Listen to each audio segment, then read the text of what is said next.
What's going on, everybody? This is Clydian Fair. Let's talk about Wartales Co-Op. For those of you who are not up to speed on Wartales, I recommend checking out my previous videos on the game title. These videos include a general review of the game as well as my first impressions of the co-op open beta.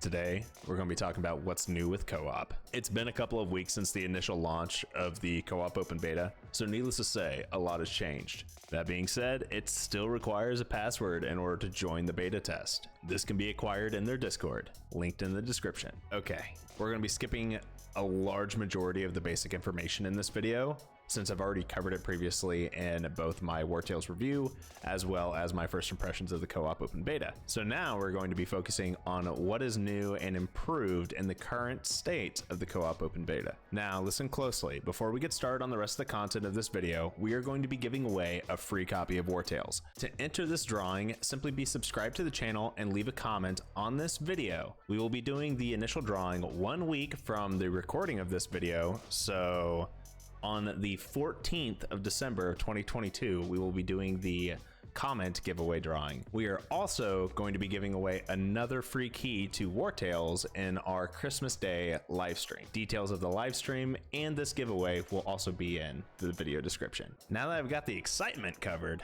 let's dig back into the beta. Another major change has happened to the co-op open beta even today, the day that I'm releasing this video. There is now a second county or region that you are able to test in the co-op open beta, which is amazing because now you have twice as much game time that you can explore and break things in. Originally, Shiro Games advertised that the co-op feature would be compatible with up to 4 players. That feature, upon my last first impressions video, was not implemented yet. However, right now it is working for up to 3 or 4 players. That being said, there are still some stability issues with 3 to 4 player games, and I recommend only playing with a second player and not 4. Upon creating the co-op game, the host is able to select the starting companion composition as well as bonuses and malices. Originally, there was a bug that was causing all starting companion compositions to become an archer, a ranger, a brute, and a swordsman. Now that bug has been fixed and you can fully customize your companion composition. Traveling along the map has not been changed for the most part since my first impression video. However, they did implement a quality of life improvement where when one player wishes to interact with a point of interest or enter the camp menu, an icon will appear over their section of the party, and whenever the rest of the players get within distance, they all are automatically transported to that point of interest or the camp menu. That improvement aside, the actual town interface has not changed from what I can tell. Whenever a player selects a specific building inside town, everyone else is immediately dragged towards it, and it was still very clunky and cumbersome. Unfortunately, as of right now, players are still only able to interact with one interface at a time, which means if someone is crafting on the anvil or alchemist shop or anything like that, the other players are not able to interact with either the crafting station or the NPC and actually buy and sell stuff. Likewise, players are not able to enter the tavern and talk to recruits as well as look for new contracts at the same time. Only one player is allowed to have a conversation at a time, which makes this portion of the game drag on, and it feels very lacking, and it can definitely be improved upon. So with all of that being said, we are still stuck with a twin-headed giant approach, but instead of only having 2 players, you can have up to 4 players. So you can have a 4-headed giant, which with 4 heads, you're literally passing the remote to 4 other players instead of just you and your sibling or whatever. Needless to say, I really don't think that's the co-op experience that everyone had in mind when Wartales announced that they would be implementing a co-op feature. That being said, there's still plenty of room for improvement, and Shiro Games is actively working on improving the features as well as squashing all the bugs. Here, I'm actually going to reiterate, like a broken record, something that I brought up in my previous videos. I would really enjoy for a system similar to the Divinity series where each player is able to interact on their own and have their own inventory, as well as move around the map freely and take care of their own system. I understand the constraints on that sort of implementation, and from a game design perspective, I really don't think that that's going to be possible. The reason why I say I don't think it's going to be possible is I guess I misspoke. I think it's highly improbable that that will be the end result of the co-op feature. The reason I say that is because most games that are multiplayer or co-op were originally designed to be multiplayer or co-op from the beginning. It's very hard to create a good co-op or multiplayer feature as an afterthought and implement that into an already created and established single player game. So that being said, to fully create a Divinity style multiplayer, we're looking at a very expensive thing to do, and from a business perspective, I don't necessarily think that Shiro Games would do that. That being said, I have been proven wrong before, and I can tell that Shiro Games really cares about their customers and their community, and they are actively trying to get as close as they possibly can to a working and fun, enjoyable co-op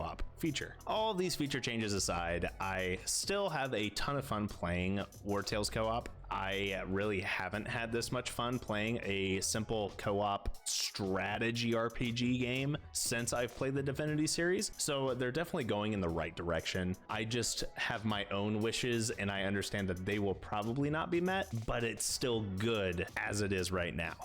Now that I've talked about all the features, let's start digging into the actual stability of the game and all the bugs that we are still seeing almost 3 weeks into the open beta. Currently, the state of the open beta is exactly as it should be described as, a beta. It is no longer teetering on that alpha beta line that I mentioned in my previous video, and is very much a nice, fairly stable beta. That being said, there are still a couple of major bugs. As of right now, I have found that there are a couple of instances where save files will become corrupt. Most of everything that I found and the reports that I have seen involve the Mayoress fight towards the end of the Tiltron storyline. Sorry for the minor spoilers. To combat this, like I've said previously, I highly recommend only playing co-op in the beta with the free save feature. And not only do I say use the free save feature, I mean make duplicates of saves. Now that the game's a lot more stable, you don't have to worry about crashing,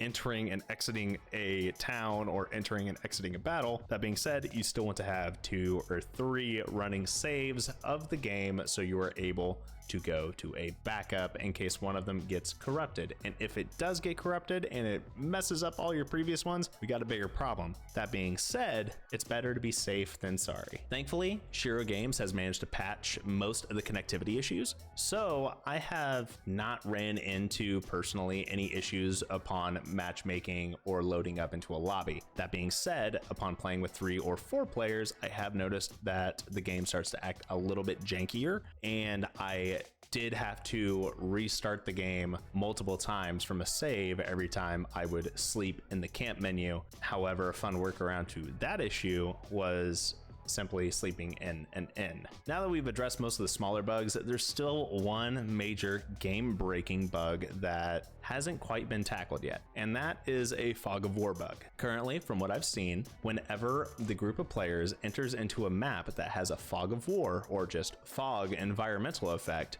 the non-host players are unable to see and or target the enemies that were originally covered up by the fog and not visible at the beginning of the fight. So I've actually found 2 workarounds for this bug that everyone can implement. One of them is kind of situational and may not be the best approach, and that is what I have seen others recommend doing. And then the other, which is much more stable and reworkable, reliable, reusable, reproducible. That's the word I was thinking about. I had a little. The situational workaround is to simply attack the enemies with an area of effect ability such as the fire bow. This manages to trigger that the enemies are there for the non-host players and they're able to target them once again. On the contrary, you can do what I did and simply once those enemies become visible, the host needs to save the game and then just reload the game from that save. By the way, this is why you should always use free save when testing betas. And upon reloading into the game, the non-host players should be able to not only see the enemies, but also target them with attacks. So, for a quick recap, the pros. This game shows a lot of promise and it's only getting better. It's actually fun besides, you know, the minor polish that's needed for the feature itself, as well as the smaller amount of bugs. It's nowhere near as bad as it used to be. Speaking of bugs, the third point is it's actively being patched for bugs and quality of life fixes. And lastly, for the pros, the stability of the game has improved vastly. Like, I cannot describe how much easier it is to play the game. It is no longer borderline unplayable, it is easily playable. That being said, the cons. Non-host players still get the short end of the stick and they still have more connectivity issues and bugs, but that kind of makes sense when it's a host-based multiplayer. Yeah, I get it. I understand why it's there.